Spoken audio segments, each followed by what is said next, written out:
This video is a review of the TST R002 fat tire electric bike. I'm going to unbox, assemble, go over the controls, display and settings, unlock the max speed, test the acceleration, max speed, brakes, and suspension, and review the e-bike.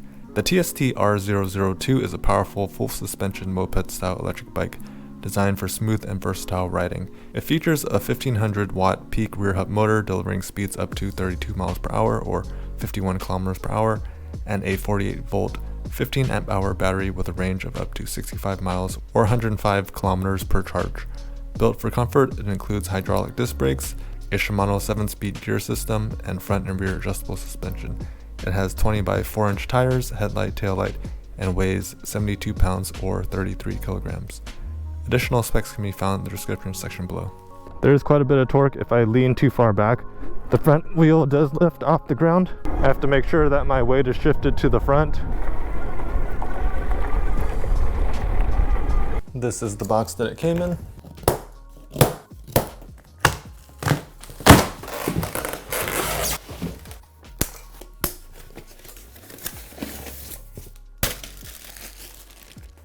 I took all of the zip ties and foam off. We're left with the bike frame. We have the front wheel, we have the rear seat. Here's the support for the rear seat that we need to attach.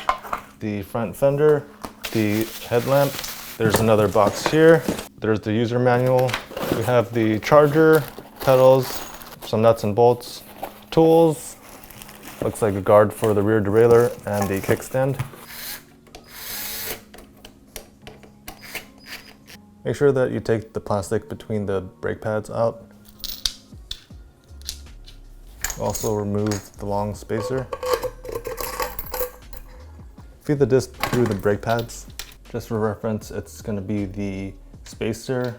We're going to take the washer with the hook and attach it to the fork. Then the flat washer and the nut.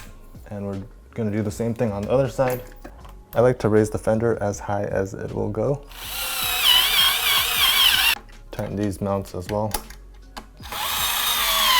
This headset needs to be flipped upside down, so we'll take this piece of rubber off from the top, loosen this, flip this 180,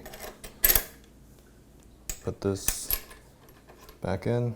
With the headset parallel or straight with the front wheel, we're going to tighten it.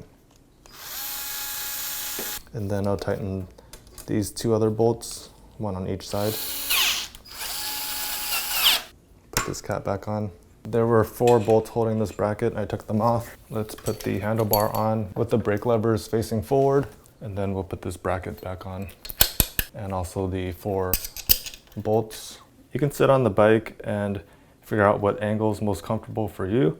And once you have that, make sure that the handlebar is centered between this bracket, and then you can finish tightening them.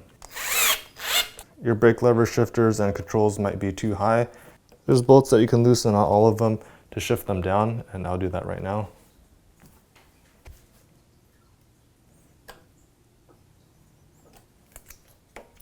I took the bolts off of the headlamp. There's 2 black washers that I'm going to leave in place. There's a bolt and a washer that I'll feed through on both sides. I'm going to feed the cable through this hole in the fork because it seems cleaner. I'll plug it into this red plug right here. Line up the headlight to your desired position, and then you'll tighten these bolts. You can turn the headlight on. Once you have it at your desired angle, you can finish tightening this. The pedals are directional. One is for the left and one is for the right. For the right, it's righty-tighty, lefty-loosey. You'll turn it clockwise to tighten. It's also shown on the pedal. You'll take your 15 millimeter to finish tightening it. You're going to do the same thing on the left side, but it's the opposite. It's lefty-tighty, righty-loosey. You'll turn it counterclockwise to tighten.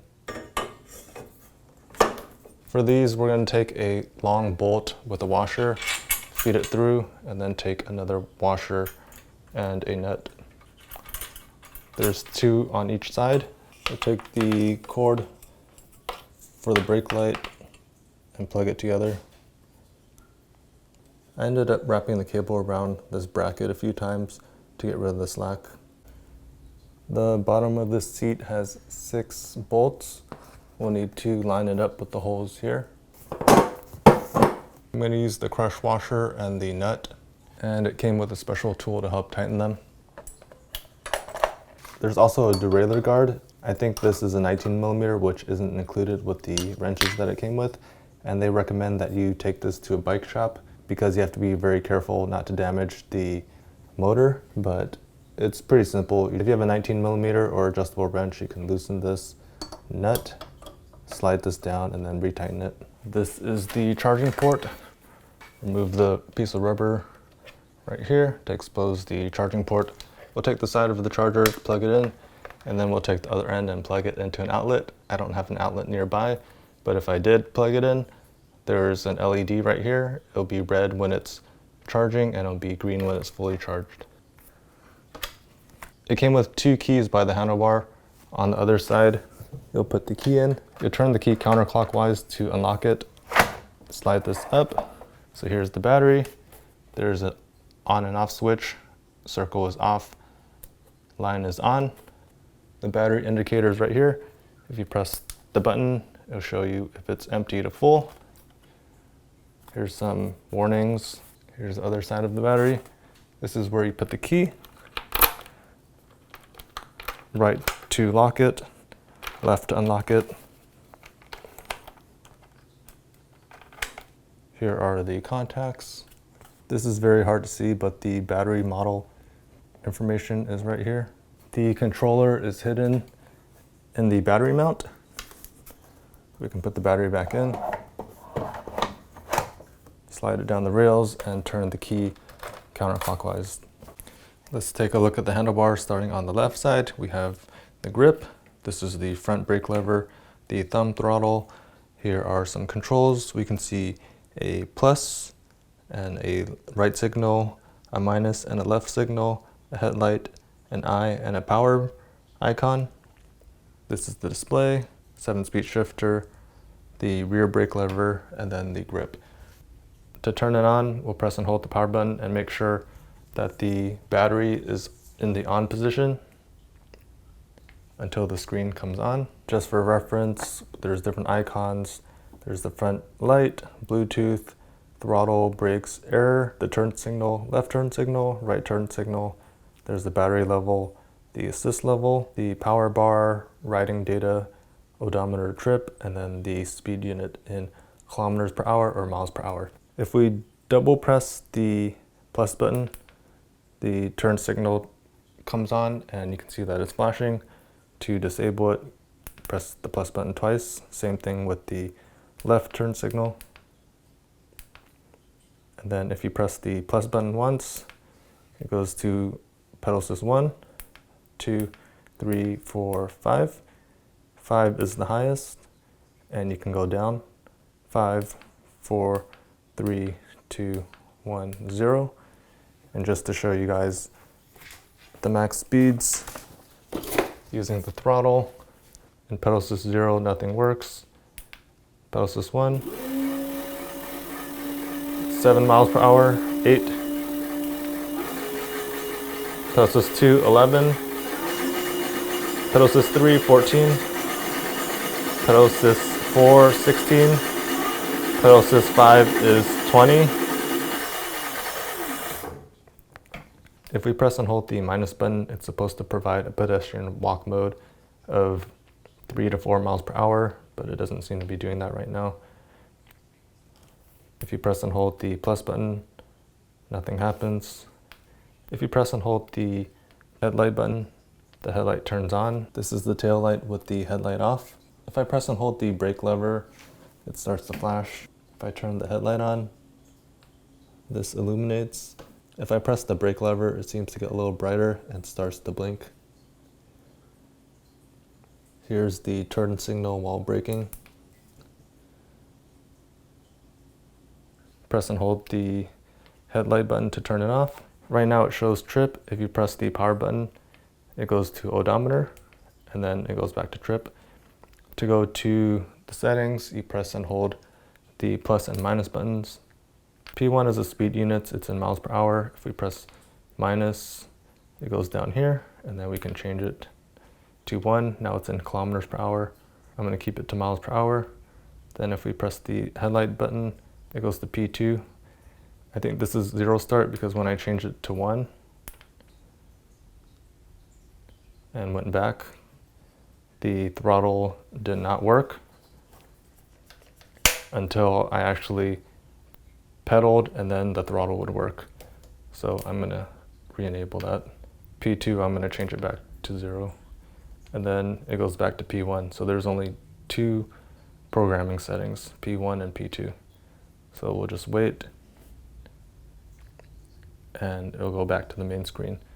To turn it off, press and hold the power button, and it'll turn off.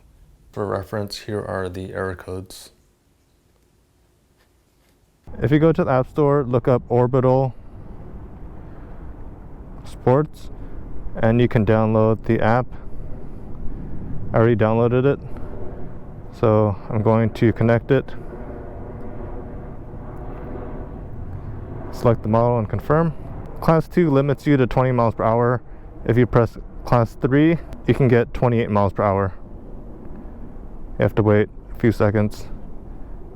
Now I'm at Class 3. If you click Angel on top, if you click the mileage unit settings on top, you can change it from miles to kilometers. If you click manual, it says user manual field missing. And some information that we can see is the battery percentage. There's 100% remaining, the total ride, the single mileage, total mileage. That looks wrong because this is a brand new bike. There's a tap for record. I guess you can track your previous rides. If you click mine, there's like security settings, device, cache clean, about, chart, and you can go back to device. So that's it for the app. And just to test it, I'm going to go to pedal assist 5, and I'm hitting 28, 29, 27 miles per hour. I'm going to test the acceleration and max speed and each of the pedal assist levels using pedaling only, then throttle only. So in pedal assist 0, there's no pedal assist. So if the bike is ever off or the battery dies, you can still bike without having the motor on. In pedal assist 1, the motor kicked in, and we're getting 8 miles per hour. Pedal assist 2,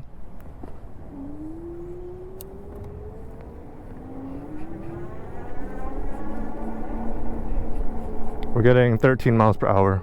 Pedal assist 3,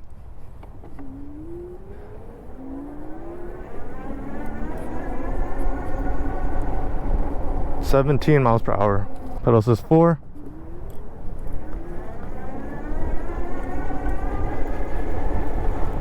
$19 miles per hour. I've already gone to the Orbital Sports app and changed it to a Class 3, meaning I can hit 28 miles per hour. Out of the box it's Class 2, which you can only get 20 miles per hour. So in pedal assist 5,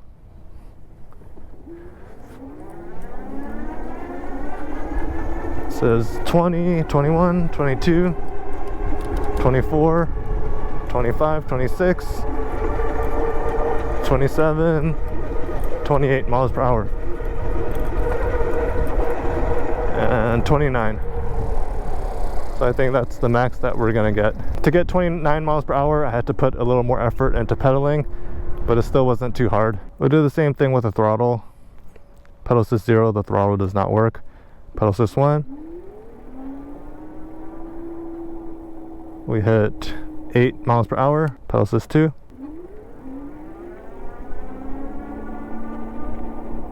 it stopped at 13 miles per hour. Pedal assist 3,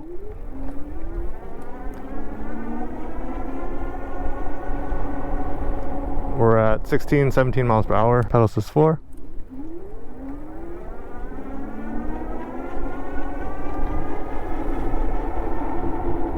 $20 miles per hour is the max that we're gonna get. Pedal assist 5,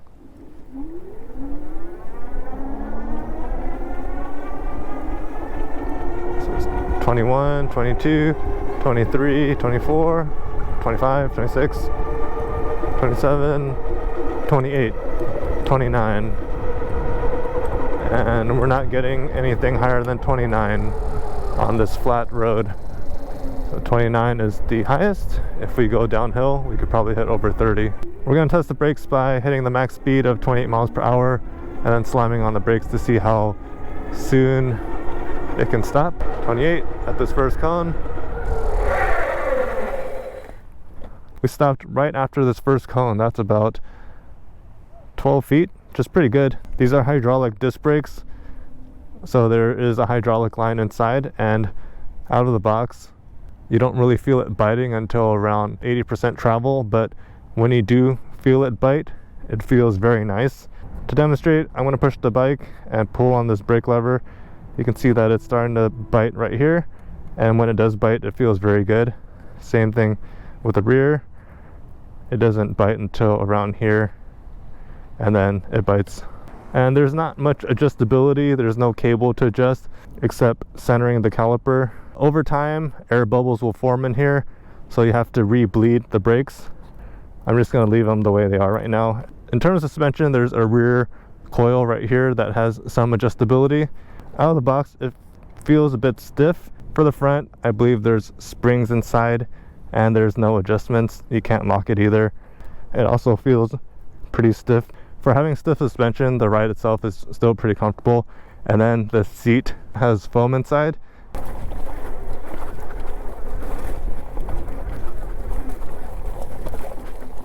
While it can take this mulch path, it's not very comfortable.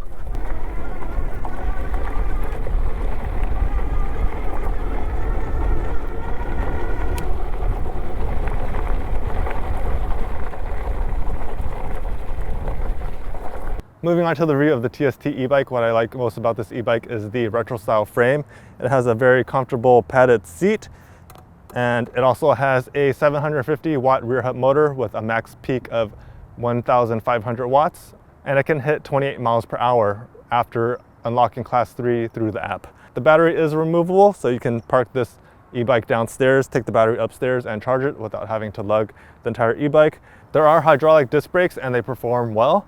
The discs are 180 millimeters, which are larger than the 160s that usually come on these kind of e-bikes. There is a front shock, it's pretty stiff, and then there's an adjustable shock in the rear back here as well.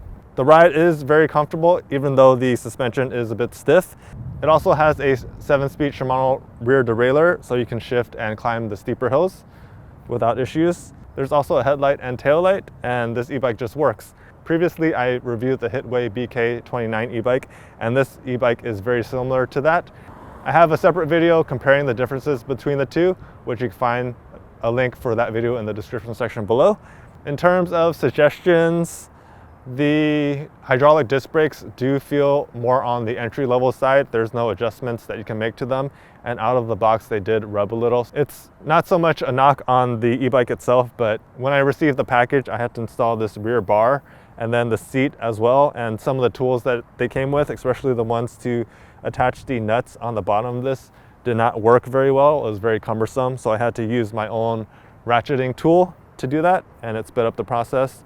I don't know if it's to make the packaging smaller, but it feels like they should have just installed these parts so you wouldn't have to waste 20 to 30 minutes trying to put these in. Another thing during the install was that this stem was flipped upside down. I'm not sure why they couldn't have just flipped it in the factory. Other than that, I don't have any complaints about the e-bike. I actually really like it. I'm considering keeping this over the Hitway BK29 because it has hydraulic brakes and it can go 28 miles per hour instead of the 25 on the other e-bike. Please like this video if you found it helpful. Feel free to leave questions or comments in the comment section below. And if you want to see more videos like this, please subscribe to my channel. Thank you guys for watching and take care.